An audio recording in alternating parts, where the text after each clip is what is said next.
Olá pessoal, tudo bem? Estamos começando mais um episódio do nosso podcast. Quero primeiro te convidar, se tu ainda não te inscreveu no canal do YouTube, para nós é super importante que você se inscreva, assistam os episódios, interagem, comentem. É dessa forma, né, que as mídias sociais entendem que está tendo interesse pelo conteúdo e a gente consegue alcançar mais pessoas. Então se inscrevam, vão lá no Instagram do Pode Acreditar também, seguem o canal e lá está o link para o YouTube. Tá bem? Agradeço a cada um que tá aí, que tem já interagido com a gente. Hoje a gente vai ter um papo muito legal sobre finanças, sobre economia, falar um pouquinho aí como isso pode auxiliar no nosso dia a dia. E também quero te convidar, tu quer apoiar o nosso projeto, a gente está reestruturando, fazendo uma dinâmica bem legal para você que quer fazer parte desse projeto conosco do Pode Acreditar. Venha fazer parte e a gente poder trazer mais e mais histórias aqui da nossa cidade, pessoas que podem contribuir com a gente. Vai estar aí na descrição do vídeo quem já está nos apoiando e eu convido você a fazer parte. Tá bem? Então vamos começar no nosso bate-papo de hoje. É com o Luiz Gustavo Ávila. Muito bem-vindo, Gustavo. Vou te chamar de Gustavo. Ele disse que tem pessoas que chamam de Luiz, outros de Gustavo. Eu digo, vou chamar de Gustavo então. Perfeito. Gustavo, quero te agradecer por tu ter aceitado o nosso convite. É um assunto que eu sou suspeita para falar, a gente estava conversando agora nos nossos bastidores aqui, que eu me interesso muito, porque eu me formei em economia, trabalho nesse mercado e sei o quanto ele é importante. Muitas vezes a gente não gosta muito de se interessar. O último episódio que foi ao ar foi sobre política, que também é um assunto tão importante, mas muitas vezes a gente deixa de lado, acha chato, acha difícil, mas na verdade a gente conhece muito pouco e acaba, deixando de lado. Mas Luiz, primeiro então, quero começar já te perguntando como tu caiu nesse mercado financeiro, como isso daí virou uma profissão tua hoje, que tu atende empresas, enfim, auxilia no planejamento financeiro, mas como foi? Conta a tua história. Perfeito. Primeiramente, boa tarde. Eu que agradeço o convite, é uma honra estar aqui falando um pouco da minha história, um pouco do mercado que eu atuo hoje aqui e também desmistificar um pouco esse mundo de finanças, né? Perfeito. Mas, voltando à tua pergunta ali, como eu caí nesse mundo de finanças, eu caí de certa forma como a grande maioria dos brasileiros estão, que é através do endividamento. Então eu tive um período da minha vida que eu tive endividamento, um alto endividamento, e eu vi uma necessidade que eu não tinha uma educação financeira, nunca participei de um processo de educação financeira, tudo mais, que a gente sabe que hoje aqui no Brasil tem essa dificuldade, e eu fui vamos dizer assim, eu fui prejudicado por não ter tido esse processo e, obviamente, por minhas atitudes lá atrás, me proporcionaram uma dívida. E aí eu tive dois starts na minha vida, que um foi quando eu cheguei no banco, eu estava já no cheque especial, e eu não consegui sacar o dinheiro para pagar as dívidas, e fiquei com uma dívida maior naquele mês, não consegui pagar nada, aí eu disse, não quero isso para a minha vida. E eu tive um outro insight numa palestra que o rapaz perguntava, como você se vê daqui a 10 anos? E aquilo ali me caiu a ficha, assim, não quero isso para mim. Então, fui atrás de estudos, tanto que eu ingressei depois na Federal, na Faculdade de Economia, e comecei a estudar arduamente sobre finanças. Disso, eu consegui trazer processos, metodologias próprias e sair do meu endividamento e comecei a aprofundar cada vez mais no mercado de investimentos, econômico e tudo mais. E eu consegui depois, buscando uma ferramenta, auxiliar pessoas também que estão nessa mesma realidade. Então eu comecei através de uma dívida, onde eu me desacomodei, estudei, fui atrás e consegui desenvolver processos para ajudar pessoas. Bem legal. Ou seja, tu saiu de um cenário de endividado para um investidor. Exatamente. Isso é muito bacana e tem pessoas que não conseguem nunca sair desse fluxo, dessa coisa, porque tu falou uma coisa que é muito séria mesmo. A infância, a nossa criação, a maioria, eu acho, são poucas pessoas que têm uma história de não, eu fui educado financeiramente, eu aprendi e tal. Normalmente a gente não tem essa educação financeira. E, por exemplo, muitas vezes o nosso exemplo também não é muito bom, né? Porque vem de pessoas que também não tiveram essa base. E eu falo por mim também, porque em casa eu não tive essa educação financeira. Era aquela coisa, tu tem o cartão, usa tudo que tu tem, quando tu vê os juros, tá num cenário que tu usa o teu pagamento basicamente para pagar contas e empréstimos. Exatamente. E não sai desse ciclo. Aí espera o 13º chegar para tentar dar uma arrumada. Exatamente. E quando vê, tá de novo nesse ciclo. E até eu acho legal isso aí, né? Porque eu acho que faz falta, né, isso aí nas escolas, né, Gustavo? Era importante ter uma cadeira, enfim, que esclarecesse, né? Eu acho que deveria ter algum mecanismo, até inclusive agora o governo está começando a se mexer para capacitar professores para inserir isso nas escolas. Não sei a que pé anda isso, né? Mas eu acho que isso anda em passos lentos. Mas já é alguma coisa. Mas eu acho que deveria ter alguma cadeira ali, alguma disciplina já na escola básica de como cuidar da economia, das finanças. Se ela não aprende aquilo em casa, muitas vezes, para ela ter uma noção de que aquilo impacta, como ela vai se relacionar com o dinheiro no futuro, porque o dinheiro a gente sabe que é um tabu, né? É aquela questão de posse. E muitas vezes, como tu falou, é aquilo, trabalha para pagar contas, que é a famosa corrida dos ratos. Tu trabalha, paga a conta, quer mais dinheiro, tem que trabalhar para pagar mais conta, e tu não sai desse ciclo. Por quê? Porque a gente está muito envolvido naquela questão de posse do dinheiro. Eu ganho 5 mil. Eu ganho 10 mil. Eu ganho 2 mil. Na verdade, tu não ganha esse dinheiro. Tu recebe essa quantia, só que tu paga água, luz, aluguel, paga o teu cartão de crédito, e o que tu realmente ganha é aquilo que te sobra. E eu sempre tento trabalhar o inverso. Recebe teu dinheiro, pega uma partezinha, mesmo que seja pequena, investe, tu está te pagando, mesmo que isso seja algo simbólico, as pessoas digam, não faz diferença. Faz porque isso é psicológico, é um gatilho psicológico. Tu investe e aí tu pega o que sobra e paga as contas. Óbvio, sem planejado e tudo mais. Mas basicamente é isso, é quebrar essa barreira de o dinheiro é meu. Não, tu tem que trabalhar ele da melhor forma, de uma forma consciente, para que num futuro tu consiga atingir objetivos que tu está traçando. Perfeito. E aí no momento, Gustavo, que tu conseguiu, né, com esse estudo, com esse foco também em disciplina, para conseguir organizar a tua situação financeira, tu viu uma oportunidade de começar a ajudar outras pessoas. Como é que foi essa tua transição de uma coisa que tu usava para ti, que tu usou esse conhecimento para ti, para começar, tipo, o amigo viu que tu, opa, deixa eu ver o que ele fez, como é que foi isso? Perfeito. Então, na época eu trabalhava numa empresa privada e eu queria levar esse conhecimento para mais pessoas e desenvolver e ajudar elas como eu consegui me ajudar. E aí eu fui pesquisar na internet como eu poderia fazer isso de forma 100% legal e tudo mais, e eu vi que tinha uma profissão que ela não é 100% regulamentada no Brasil, já existe nos Estados Unidos, que é planejador financeiro, e que não precisava de uma certificação, propriamente dito. Ela tem certificados como o CFP para te dar mais credibilidade, mas tu não precisava ter uma formação específica. Eu comecei a atuar de forma autônoma em momentos ali livres, né, do meu trabalho oficial. Eu comecei a atender as pessoas ali, familiares, amigos de familiares, de forma gratuita, até começar a ter a primeira demanda realmente de forma que eu conseguisse capitalizar, né, monetizar o meu trabalho. E aí disso começou a vir mais clientes, indicação, e eu comecei a criar essa minha forma autônoma já nas redes sociais como uma empresa, que era SA Capital, o meu sobrenome. E disso começou a clientes também, por que não faz na minha empresa? E aí abriu uma oportunidade, porque se uma empresa, a gente parte do ponto que uma empresa é gerenciada por pessoas, e que se aquelas pessoas não sabem lidar com dinheiro nas finanças pessoais, quem dirá nas empresariais? E a gente viu que tinha um mercado muito grande. E aí, nesse meio tempo, vieram dois parceiros, a gente montou a TF Group, que é About the Finance, sobre as finanças, e aí a gente buscou atender empresas e buscar diversas opções, tanto para o empresário, como pessoa física, quanto para a empresa, através de processos, análises, gerenciamento de informação, para a tomada de decisão. Eu achei legal, assim, que tu falou de pessoas, né, terem esse interesse de quererem realmente, porque é uma dor de cabeça a pessoa com a vida financeira totalmente desregada, assim, né? Ela chega uma hora que não tem, ela realmente trabalha e não vê o fruto daquele trabalho, começa a ter problema até familiar por conta disso aí.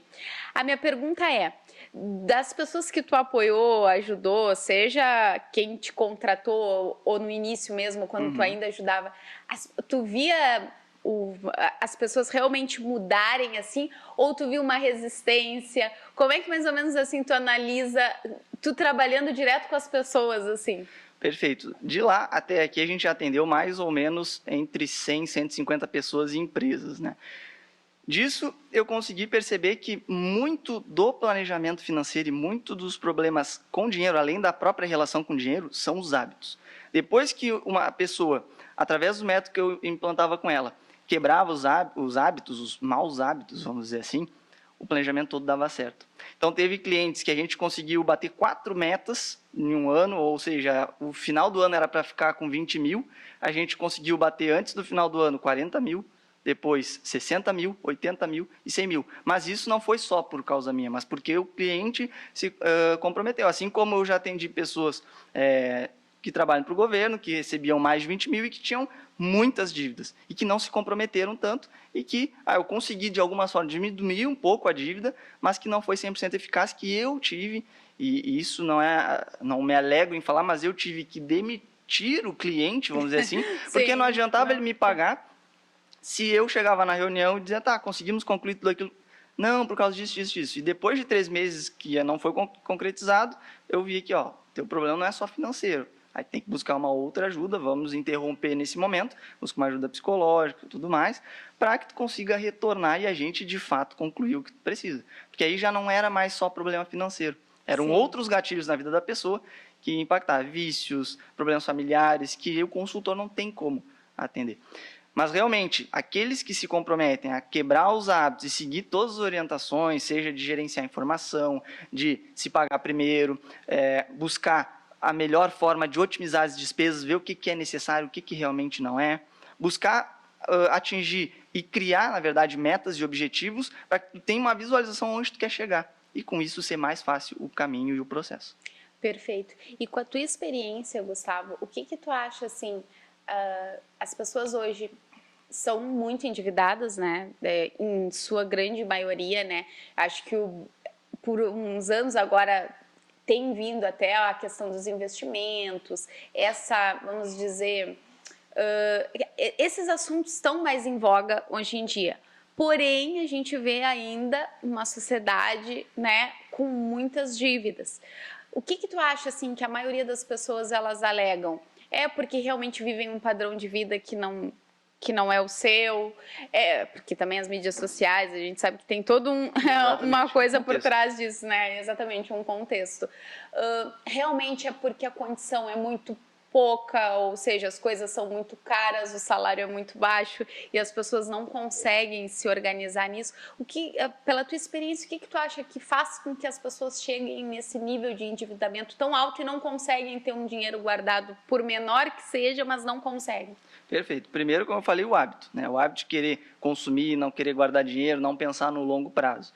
Segundo, é a questão de essa questão da posse, né? Vou me endividar, sendo que eu posso buscar esse bem material no futuro, mas não, eu quero hoje, porque eu quero postar uma foto na rede social lá, e eu tenho que mostrar para os outros que eu estou bem. Outro fator muito importante é a falta de ter um acesso à informação, né, de educação. Hoje, graças a Deus, tem um mecanismo maior de acesso à informação, mas mesmo assim ele não está sendo tanto divulgado, e porque as pessoas realmente não têm interesse. E aí vai o quarto pilar, que eu acho que finanças é chato. Ninguém quer gerenciar, ninguém quer pegar ali e anotar tudo que está gastando, os R$2 que deu ali para o guardador de carro, os 50 centavos que gastou de bala. É chato. E eu lido muito com isso, então é chato. Mas também a gente volta para um patamar que a gente está numa economia onde ela é instável, e a inflação hoje está em torno de 10%, 11%, e o salário real não está subindo da mesma proporção, e, consequentemente, a gente tem que optar por, ao invés de comprar uma carne X, a gente tem que comprar uma carne menor, mas a gente não quer comprar, não quer levar isso para o nosso familiar, uma carne menor. Então, existe muito a questão de quebrar e se sacrificar para buscar algo lá na frente. Que é como eu falei, quando eu fiz esse processo, eu vi muito a questão do sacrifício. Eu queria ter ações na bolsa, eu queria ter um carro no futuro, queria ter uma casa, o que eu precisava fazer? Naquele momento, eu precisava me sacrificar de tudo. Não comer tanto lanche como comia, não podia fazer tanto churrasco, não sair para festa, Sim. não ficar comprando roupa e me endividando cada vez mais. Então, eu comecei a abrir mão disso. Então, o que eu vejo hoje são hábitos, a questão da dificuldade da busca pela informação e a questão também, principalmente, de ser chato mesmo. Por isso que, muitas vezes, hoje as pessoas buscam consultores e planejadores Um apoio. Para auxiliar. Exato, para cobrar, para ser essa cobrança, né? Porque, beleza, eu sei que eu tenho que anotar. Não vou anotar depois. Aí depois tu não anota, não lembra o que tu gastou, no final do mês tu vai ver, não sobrou nada, onde é que eu gastei? Então o consultor, ele tá ali te enchendo o saco, onde é que tu gastou? Por que tu não anotou? Então eu acho que, não sei se te respondi bem. Não, é isso mesmo. E tu falou exatamente isso. As pessoas, na verdade, a maioria, eu acho, né? Chega no final do mês e vem, mas onde é que foi o dinheiro que eu não vi? Porque, Exatamente. tipo assim, é o dia a dia. Aquele lanche que tu toma, é um cafezinho, essa roupinha, tá, mas não vai fazer diferença. Mais uma, menos uma, vamos lá, vamos comprar. Exatamente. Só que nessa soma de tudo, a pessoa passa além daquilo que ela poderia gastar. E por não ser uma coisa agradável, tu sentar e botar tudo no papel, tu vai levando. E aí um mês tu fecha no negativo, no outro tu fecha de novo. E quando vê aquilo ali, foge do teu controle. Exato. E a gente vê muito isso. Só que é necessário que a gente traga isso para as pessoas se conscientizarem que ter um valor aplicado, ter um investimento, ter uma vida organizada não é para ricos. Exatamente. Né? Eu acho que fica muito isso. O dia que eu tiver o salário X, aí eu vou ter como economizar. Então, não. É uma coisa que tu tem que começar no pouco que tu ganha. Daqui a pouco a pessoa começou a fazer um estágio no seu primeiro emprego, Exatamente. né? Já ter aquele hábito. Tá, eu recebo tanto, vou guardar tanto. Isso aqui vai ser para mim gastar, isso aqui vai ser para... Enfim, porque se tu não começar desde cedo... Não que tu não possa te organizar depois, mas Exatamente. vai ser bem mais difícil, né? Não, com certeza. E eu vejo muitos estudantes que ainda moram com os pais, que aí vão fazer um estágio. Alguns conseguem ter essa noção, não, vou separar 50% para usar ali para as minhas despesas pessoais e o resto vou investir. Tem muita gente já abaixo de 18 anos ali também, que já com pouco dinheiro que recebe já estão investindo em bolsa, claro, mediante a procuração e tudo mais. Sim, mas já tem esse interesse de buscar. Exato. E essa questão de endividamento hoje ela é muito complicada porque a gente está no maior nível em 12 anos de endividamento das famílias. A gente chegou em março, fechou 77,5% das famílias endividadas no Brasil. O que isso impacta na economia? Pessoas com endividamento elevado diminui pessoas essas pessoas que estão com esse endividamento, elas ficam restritas ao crédito. Elas restritas ao crédito, elas não conseguem buscar consumo, tendo que consumir apenas o que é o do salário delas. E isso não faz a economia girar. Então, isso é um problema muito grave que a gente vê no Brasil hoje. E isso de não pensar no longo prazo e pegar e começar a fazer uma poupança, né? Não ali necessariamente botar na caderneta de poupança. Pode colocar onde a pessoa se achar mais à vontade, mas ela tem que guardar para ter segurança, para em um momento de aperto ela saber onde pegar, não ter que pegar no banco a um juros muito alto, ou daqui a pouco pegar, que eu já vi acontecer, com agiotas que são juros muito mais altos. Sim. E que tem outros riscos atrelados. Então, ter esse senso de guardar para um futuro, para um auxílio, para te ter segurança e conseguir dormir sabendo que tu tem dinheiro a qualquer momento. E não é para qualquer pessoa, aliás, não é para só pessoas que têm muito dinheiro. É para qualquer pessoa. A gente tem títulos de investimento de R$30. Sim. A gente pode aplicar na cadeira de poupança, que muita gente fala que não. Mas beleza, eu não conheço o mercado, mas eu conheço a poupança, investe na poupança só para deixar o teu dinheiro ali. Pelo menos você vai separar algum dinheiro, né? Exato, a gente não está buscando nesse primeiro ponto, porque as pessoas já querem investir para ganhar dinheiro. A gente tem que criar um raciocínio. Primeiro, se eu não consigo guardar dinheiro, vou buscar um mecanismo que eu consiga. Depois disso, vou buscar uma rentabilidade. Beleza, mas não tenta fazer tudo na mesma hora que tu vai acabar confundindo. Sim, te frustrando, tudo mais. E às vezes achar, viu? Não, exatamente, é um passo de cada vez. Primeiro tu tem que te disciplinar, guardar algum dinheiro para depois tu ter o dinheiro e pensar, bom, agora que eu tenho dinheiro, vamos lá. E tu falou na questão de futuro, que eu acho muito interessante, a questão da aposentadoria, que normalmente as pessoas não pensam, né? Vou me aposentar. Hoje tu tem um salário X. Quando tu te aposentar, se tu não pensar em guardar um dinheiro, se tu não tiver um plano de previdência, enfim, se tu não fizer algum planejamento teu, tu provavelmente lá na frente tu vai ter um problema. Né? Com certeza. Né? Com certeza. E isso aí, eu também vejo que pouquíssimas pessoas pensam, né? Eu vejo, eu gosto, óbvio, do tema, até na questão de ter um seguro, de ter alguma coisa assim, né? Eu vi uns estudos nos Estados Unidos, só não me lembro a porcentagem, mas tipo, lá é normal, assim, as pessoas terem um seguro de vida, faz parte da, vamos dizer, da cultura deles se preocupar com isso aí. Exatamente. E isso leva uma consequência, né? Acaba que, se eu tenho a cultura de ter aquilo, eu vou passar para os meus filhos, que vão passar para os filhos deles, e sempre alguém vai estar herdando alguma coisa, vai ter, né? Exatamente. Essa cultura. Isso é um problema muito grande da questão cultural mesmo, né? Que as pessoas preferem não pagar um seguro, vamos pegar um seguro de veículo, eu prefiro não pagar um seguro de R$100 por mês, e aí faço uma batida, dá algum problema muito grande que eu tenho que desembolsar, sei lá, 5, 6 mil reais, isso se não envolver terceiros e tudo mais, e eu não tenho de onde tirar, eu vou ter que me endividar.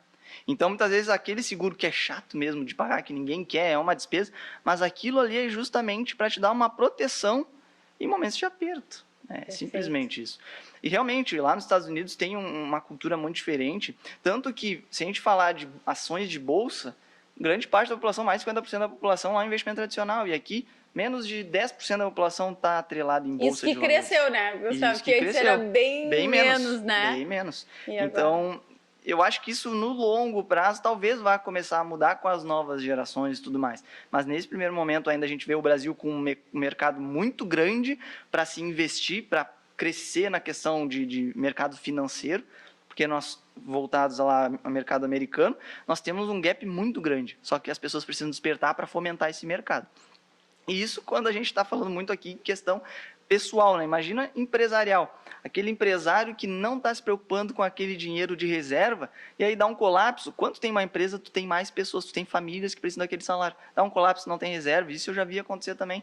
Então, onde tu vai tirar dinheiro? Daqui a pouco tua empresa está restrita, tu não tem. E aquelas pessoas ficam sem dinheiro, e aí elas não têm reserva de emergência, não têm de onde tirar, vão ter que buscar se endividar em banco. Então, isso é tudo um ciclo de entendimento que ter dinheiro guardado é importante.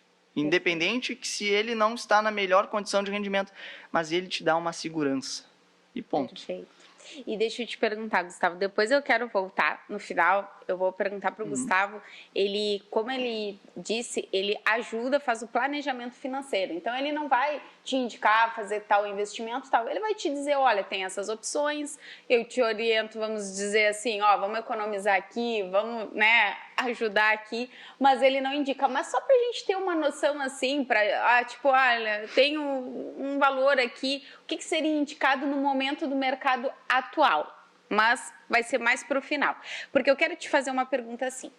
Depois que tu passou dessa questão da pessoa física, ou seja, ajudar as pessoas, a pessoa física te pedir essa consultoria, tu disse que tu foi para a área das empresas. Perfeito. E aí, como é que é? Eu não sei se é o mesmo mecanismo, mas, por exemplo, se tu vai ajudar, eu chego para ti e falo, Gustavo, preciso de uma ajuda, enfim, tô com um problema lá financeiro e tal. Tu vai fazer um levantamento da minha vida, dos meus gastos, vamos dizer assim, né, do que eu ganho, Perfeito. Do que eu gasto e vais analisar. E na empresa, como é que tu chega? Tu vai na empresa, a empresa vai até ti, tu recebe esses números, como é que vocês trabalham? Perfeito. Vou só puxar rapidinho da pessoa física e vou te falar um pouco do nosso modelo de trabalho hoje que a gente desenvolve. Vamos partir do ponto da pessoa física. Como é que funciona? A pessoa, eu aboli essa questão da pessoa ter que ficar anotando o que ela gasta, porque eu vi que isso não é, ela não quer. Sim. E isso dá um trabalho e para mim, como planejador ali, me dá um retrabalho, porque eu tenho que ficar com ela ali contando. Então, o que eu sempre faço? A gente cria uma metodologia eu tenho que saber a despesa fixa básica, a gente faz um planejamento disso, o quanto ela pode investir daquele valor, o que ela tem de possibilidade de débito e crédito variável, ou seja, o que ela compra no cartão de débito e crédito. O que eu faço com ela? Todo final de mês, então a gente finaliza o mês, no primeiro dia útil do mês subsequente, ela me manda uma planilha do extrato bancário dela. Isso está mediante a contrato e tudo mais, né? Sigilo e tudo mais. Disso, a gente traz para a nossa equipe, a gente cria dentro do Excel um algoritmo e a gente faz todo o trabalho de mapear todas as despesas dela para chegar na reunião junto com ela e dizer, isso aqui aconteceu, nesse mês agora a gente não vai buscar mais isso aqui. Tem que te limitar a esse recurso e ponto. Então, a gente está trazendo isso. Então, eu Legal. tentei E tu olha, tipo assim, por exemplo, Débora, olha só, tu tá gastando muito, exemplo, em roupa. Sim, sim. Tu tá gastando muito em comida, sei lá, comer fora. Enfim, vocês conseguem mapear isso aí e Sim. evidenciar pra pessoa. Com certeza. E a pessoa fica assim, nossa. Exatamente, porque a gente pede também os comprovantes, que é só chegar ali e emitir os comprovantes. A gente vai conciliar, né, a equipe ele fica conciliando, e aí eu chego, pô, foi muito iFood, por que tu gastou tanto de iFood? Eu tava, sei lá, meus pais viajar, não sei cozinhar. Beleza, então é um argumento.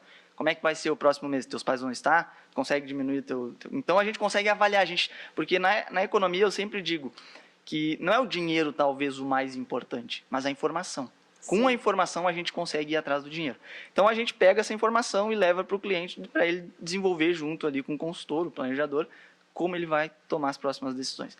E na pessoa jurídica é um mecanismo um pouco diferente. Hoje a gente trabalha para fazer qualquer consultoria empresarial, a gente faz um mapeamento de 15 dias, que pode chegar a 30 dias dependendo do tamanho da empresa. 15 dias, então eu peço uma base de documentos, ele nos manda, eu faço as rotinas internas, analiso os processos, analiso como é a comunicação de uma venda da empresa até a recebimento de um boleto, como ele consome lá com o fornecedor, como é que esse boleto chega, não chega, tem atraso. Todos esses processos, mecanismos eu avalio.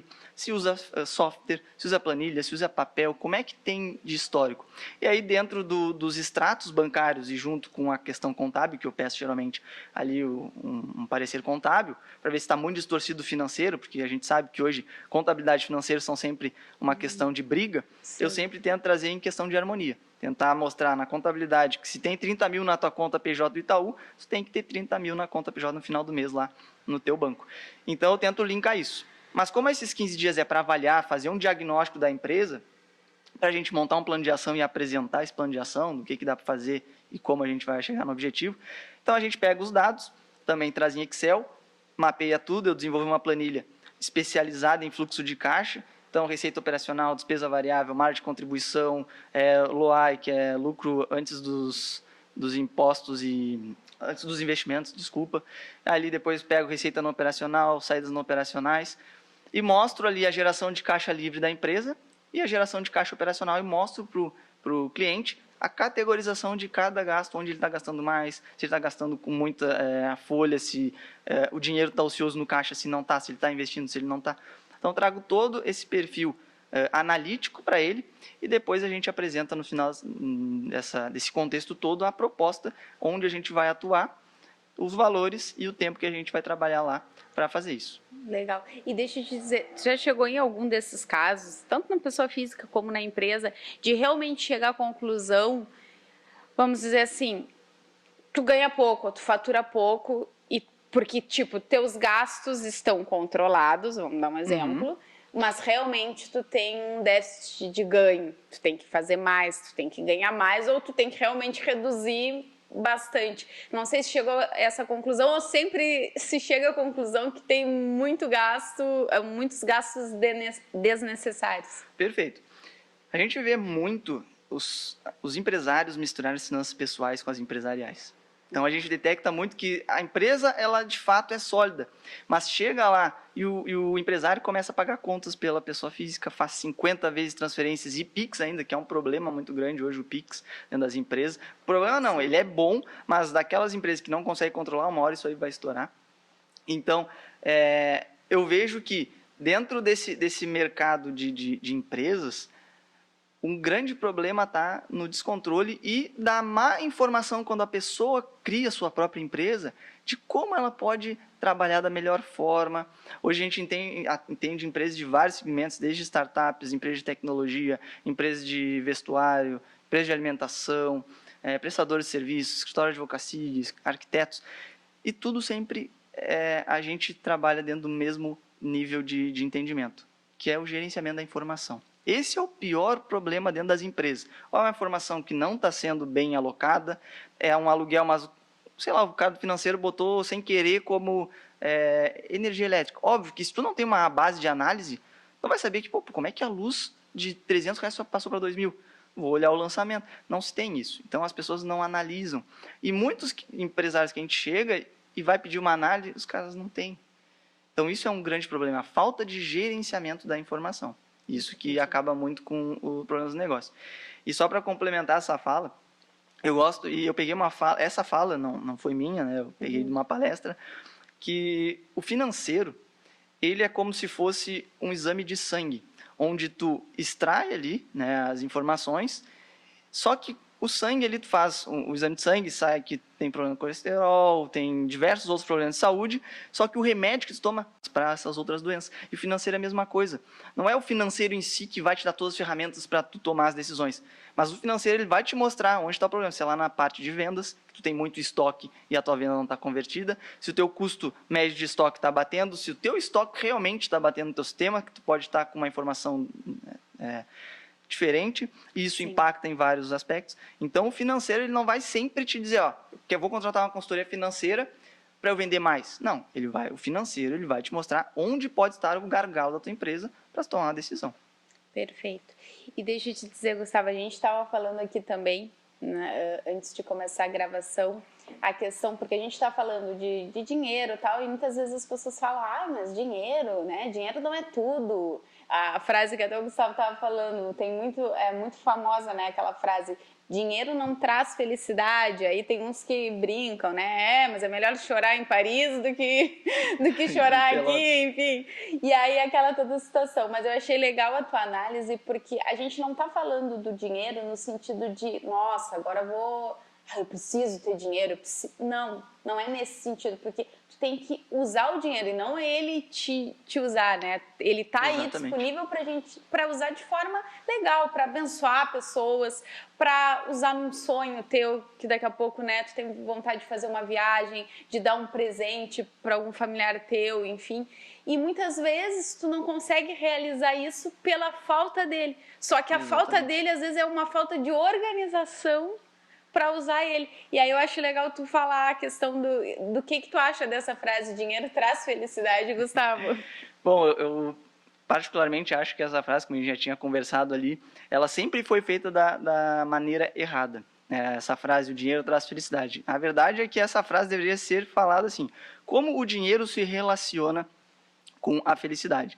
E aí, como eu falei anteriormente, que para mim o dinheiro e a felicidade não são complementares, né? Não são complementos um do outro, mas são fatores potenciais de um alcançar o outro.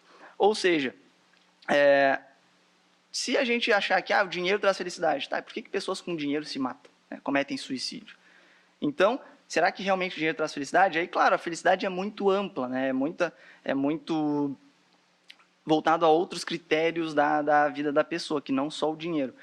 Mas nesse exemplo que um pode ser, não quer dizer que vá ser complemento do outro, é que se uma pessoa está trabalhando em um local que ela está feliz por estar lá, é valorizada e tudo mais, ela vai estar trazendo mais produtividade, que consequentemente ela pode estar sendo notada e no futuro trazer mais retorno financeiro para ela, ou seja, o dinheiro.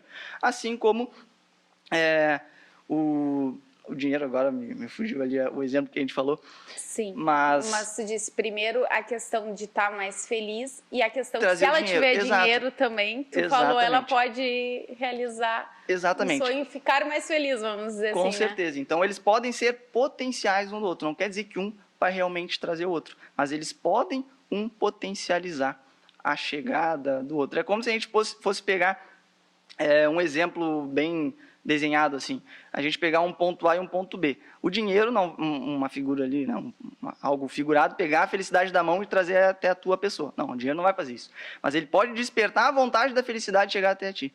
E o contrário é a mesma coisa. Sim, na verdade, quando tu tá organizado financeiramente, tu consegue ter mais tranquilidade, né, na tua vida. Exatamente. Porque uma pessoa que tem escassez, que tem falta, ela, na verdade, ela não está tranquila, né? Exatamente. Porque, imagina, alguém te ligando, te cobrando, sabendo que tu tem uma dívida, aquilo te traz uma angústia, te traz uma tristeza e muitas vezes uma coisa leva a outra. A gente tem situações, enfim, históricas lá de 29, crise, enfim, pessoas que se mataram, que tiraram a sua vida pela questão financeira, por entrar num ciclo desse, né, de não ver solução em nada. E a gente não fala disso, né? A gente sabe que dinheiro não é tudo, e realmente não é tudo. Tu precisa de muitas outras coisas para estar feliz. Exatamente. Mas, como tu diz, é uma situação, é um ponto ali que pode te ajudar nessas Exatamente. outras coisas, né? O que eu sempre gosto de falar assim para as pessoas é, primeira coisa, entende o que o dinheiro representa para ti. Até esses dias fiz um post, né? O dinheiro representa para ti um mecanismo de alcançar um objetivo. O dinheiro representa para ti nada, porque pode ter pessoas que o dinheiro não representa nada. O dinheiro representa uma forma de te trazer a tal felicidade, que é o que a gente estava falando agora. A gente tem que entender o que o dinheiro representa para cada pessoa. Por isso que também existe muito a questão da psicologia financeira hoje. Mas o que o dinheiro é de fato? O dinheiro é um mecanismo de troca, onde eu troco uma moeda papel ou uma moeda digital, que hoje, né, tem a questão digital, por um serviço, por uma mercadoria. Então, ele é um mecanismo de troca e nada mais do que isso. Isso no sentido teórico dele. Aí, claro, aí cada um vai trazer para si ali o que acha o dinheiro. Então, se eu tenho R$50 aqui hoje, é meu dinheiro. Não, ele só está naquele momento na tua mão para tu utilizar ele. Pode ser para tu gastar, jogar no investimento, para que esse dinheiro faça mais cria, vamos dizer assim, no termo mais popular, para que exatamente tu tenha mais capacidade de capital, ou ele está na tua mão para ser usado para tomar um cafezinho, para comprar um carro, enfim. O que o dinheiro representa para ti? Em que momento, ou que mecanismo de controle tu tem para saber em que momento exato tu tem que se desfazer dele ou tu tem que fazer ele trabalhar para ti? Sabe que uma vez eu ouvi uma frase que eu fiquei reflexiva nela, né? Que a pessoa falava, não me lembro quem, não me lembro quando, mas a frase eu não esqueci, que é tipo assim, ó, tem gente que vive pobre para morrer rico. E tem gente que vive rico e vai morrer pobre. Exatamente. Então é um paralelo assim que a gente faz e a gente vê muito isso, né? Tem pessoas que têm e vive como se não tivesse. Também é uma coisa, é o extremo, né? Aquela pessoa que tem condição, só que ela tá sempre naquela coisa de que vai ter uma falta, creio que seja alguma coisa assim, e ela não consegue se permitir a usufruir aquilo que ela construiu, né? Não, com certeza. E isso é como agora eu tinha falado, né? O que o dinheiro vai representar? Aquele dinheiro que tu está acumulando, tu não quer gastar, ele representa uma segurança tão grande que tu não quer curtir a vida, que tu não quer, tendo condições de fazer uma viagem legal, levar teus familiares, né? Então as pessoas, elas pegam, propriamente dito, para cada um o significado do dinheiro e muitas vezes deixam de curtir a vida. O dinheiro, obviamente, tem que ser guardado, ele tem que ser acumulado para tu ter mais retorno, para tu ter mais benefício, para que o dinheiro trabalhe para ti, mas até certo ponto, porque tu também tem que curtir a vida. Não pode, porque a gente vai morrer e não vai levar nada de material, né? Então, tu tem que ter um acúmulo, mas tu tem que ter uma prudência em usá-lo para que esse dinheiro consiga trazer benefícios que tu estava buscando, que tu teve algum sonho que tu possa agora cumprir. Então, aquelas pessoas que têm essa mentalidade de dinheiro não sair, né, ser os chamados mão de vaca, né? Isso pode ser algum tipo de trauma que ele teve lá atrás, que o dinheiro era escasso para ele, hoje ele tem e não quer gastar, porque tem justamente, como tu falou, o medo. Então, tem que entender, e isso até aconselho muito aí nessa questão de psicologia financeira, né? Que tem muitos profissionais que trabalham muito isso. Entender, né? Onde é que está ali o problema para poder vencer isso aí e usar da melhor forma. E uma coisa que eu também achei interessante que tu falou é a questão de tu ter um propósito para aquilo, né? Quando tu não tem um propósito, muitas vezes a pessoa não se organiza financeiramente porque ela não tem muito, assim, ela não sabe o que ela quer. Hoje ela quer um carro, amanhã ela quer uma casa, amanhã ela quer viajar, amanhã ela quer um telefone, amanhã ela quer comprar. E nessa coisa do não saber o que quer, fica muito mais difícil ela se sacrificar, tipo, para poder ter aquilo. Porque, por exemplo, o meu foco, o meu sonho é ter a minha casa. Então, nesse período, eu vou ter que fazer algum sacrifício para me conseguir ter a minha casa. Então, eu vou ter que abrir mão de algumas coisas que eu não vou morrer por causa disso, né? Ninguém tá dizendo que agora não vou viver mais. Mas eu vou ter que abrir mão de algumas coisas naquele momento para não ter que fazer daqui a pouco. Ou nunca conseguir conquistar aquilo, ou ter que me endividar de uma maneira também que tu não tem como manter aquilo. E muitas vezes a gente viu pessoas que compraram, tiveram depois aquilo tirado. Tipo assim, né? Comprei a casa, mas foi uma parcela muito fora da minha condição e acabou que eu tive que entregar aquele bem. E é muito pior, né? Então, tu ter essa consciência, essa organização e senso de propósito. Olha, meu objetivo e isso começa desde pequeno. Até os próprios pais incentivar os filhos, né? Eu quero aquele tênis. Tá, então, beleza, tu quer aquele tênis? Então a gente vai ter que organizar isso aqui, vamos economizar aqui, não vou te dar todo o brinquedo que tu vende, não vai comer toda hora um lanche, porque tu tem um objetivo. Aí depois que tu alcançar, acho que isso daí ajuda também, né, Gustavo? Não, com certeza. A gente tem que entender que metas e objetivos, né? Eu sempre trabalho que metas é aquilo que a gente tem um prazo. Eu quero até final do ano ter 100 mil, ou eu quero até final do ano comprar meu carro. Isso é uma meta, porque a gente está datando isso, né? A gente está colocando uma data para ser cumprido. E um objetivo é aquilo que não tem data. Eu quero ter R$1 milhão. Não tem data para ter, mas eu quero ter R$1 milhão. Então, eu já tive, sabe que uma vez teve um cliente, eu tô maquinocista, né? Mas um cliente que ele assim, mas aí eu já acho assim uma coisa focada no dinheiro. Quando ele juntou R$1 milhão na conta, ele levou as filhas, a mulher, todo mundo do banco tirou o extrato. Olha aqui. Todos as filhas ficaram assim, né? Tipo, como assim?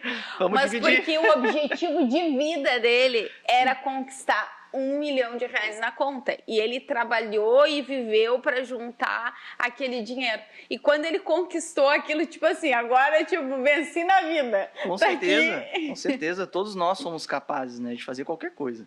Então, a meta e o objetivo, eles vêm justamente para nos dar aquele alinhamento, aquelas linhas que a gente não pode desfocar do caminho. Mesma coisa se a gente quer fazer um concurso e passar numa prova. A gente tem um objetivo ou uma meta. Se a gente quer passar na próxima prova, é uma meta. Se a gente quer passar em algum momento num concurso, é um objetivo. Agora, se eu tenho fé e foco, vamos dizer, que eu vou passar e quero passar realmente, eu vou organizar o meu tempo. A gente nem está falando de recurso financeiro, mas de recurso de tempo para chegar naquele objetivo. Então, as pessoas, a meta e o objetivo, elas vêm para nos dar esse senso de esforço, porque a gente quer algo lá na frente. E no dinheiro é exatamente a mesma coisa. A gente tem que trabalhar com um orçamento, porque o orçamento vai nos dar uma direção de onde a gente pode gastar, alinhado aos nossos metas e objetivos. E isso dentro das finanças pessoais e das empresariais, na entrevista eu sempre pergunto, quais são as tuas metas e os objetivos? Por quê? Porque não adianta eu ter um objetivo que eu vejo que a empresa da pessoa lá pode faturar R$1 milhão por mês, pode chegar a 12 milhões ano. Só que o cara não quer isso. O cara quer ter só uma sobrinha ali e deu. Então tem que trabalhar muito voltado à meta, mesmo eu dizendo, tu pode, né, eu vou dar essa dica, mas eu não posso trabalhar no que eu quero, eu tenho que trabalhar no que do cliente quer e eu orientar ele da melhor forma possível para isso. Então, daqui a pouco ele não quer crescer, não quer se incomodar, porque acha que crescimento gera incomodação, então eu tenho que trabalhar nessa meta e no objetivo. Por isso que a gente, e muitas vezes é engraçado, porque eu chego, qual é a meta e qual é o objetivo? Não sabe. Ficam pensando. Né? Então, eu tenho um objetivo também, eu vou compartilhar aqui, que é até 35 anos ter R$1 milhão na minha conta. É o meu objetivo. Né? Aliás, até vou me contradizer, isso aqui é uma meta, porque eu tenho uma data lá, 35 anos é uma data. Mas eu tenho essa data. E o objetivo é conseguir, de certa forma, trazer todo esse conhecimento, todo esse dinheiro, que não adianta só o dinheiro, né? Sim. Mas que o dinheiro possa me potencializar, eu conseguir trazer algo social. Entendi. Que consiga mudar a realidade tanto das pessoas quanto do país. Não é apenas ter o dinheiro, né? A questão é fazer com que ele também ajude outras pessoas. Exatamente. Seja, né? Primeiro com a história. Eu acho que isso daí é legal, né? A gente mostrar, olha, eu não ganhei R$1 milhão, assim, né? Cheguei, botaram na minha conta, eu trabalhei, foi. E é possível. Tu que tá aí consegue também. Se eu conseguir, mas tem algumas coisinhas ali que tu tem que fazer, né? Exatamente. E se encaminhando, passa rápido, né? Assunto muito bom. Eu acho que eu gosto muito desse assunto. Eu acho que ele agrega muito as pessoas. A gente sabe que hoje no mercado tem planilhas. Na verdade, a pessoa, aquela coisa que a gente fala, né, Gustavo? Quem quer arruma um jeito, quem não quer arruma uma desculpa. Exatamente, perfeito. Então, se a pessoa quer fazer, ela arruma um jeito, mas eu acho muito legal o trabalho de vocês, porque vocês estão aí para isso, né? Para ajudar, né? Realmente aquela pessoa, daqui a pouco, ela tem condição, porque, que nem a gente fala, não é questão de quanto a pessoa ganha, realmente é de se organizar. Ela tem condição de ter uma vida muito mais tranquila e tá sempre com a corda no pescoço e a empresa de vocês e o trabalho de vocês é para isso, é para ajudar essas pessoas que precisam, né? Depois que pegar o segredo ali, vai, mas às vezes precisa desse empurrãozinho. Exatamente. E aí a pergunta que eu quero fazer para ti é assim, então, aquela para finalizar. Hoje a taxa de juros, né, a Selic está alta, né, a gente veio de uma Selic baixa, né, no ano passado, tudo, né, aquela coisa, investimento horrível, todo mundo, né, e aí agora mudou esse cenário um pouco, e ali a pergunta que normalmente as pessoas me fazem, né, a gente trabalha nesse mercado, tá, mas se eu fosse botar meu dinheiro como se tivesse uma caixa preta que multiplicasse o dinheiro das pessoas, né, se eu fosse botar um dinheiro em algum lugar, se eu fosse investir em alguma coisa, o que tu recomendaria?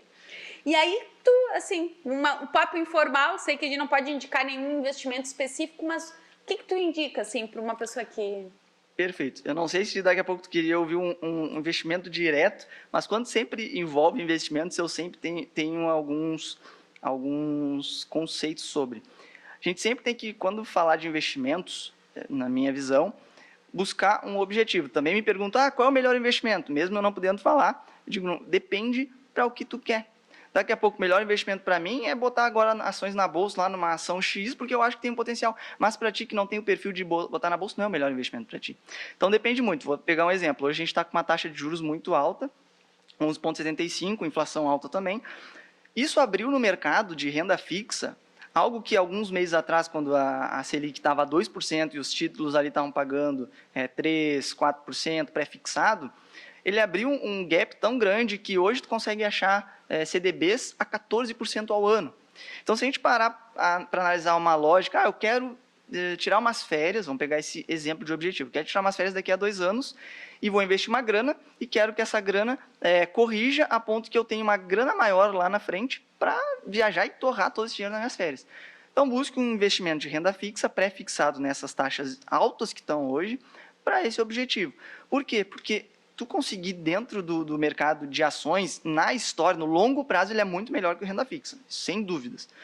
Mas se a pessoa não tem disponibilidade de longo prazo, ou não tem estômago para uma bolsa de valores, é muito melhor ela buscar um investimento mais seguro, onde está te trazendo uma taxa muito alta, do que tentar algo num risco, numa bolsa de valores, e ganhar 5%, que no outro dia pode cair.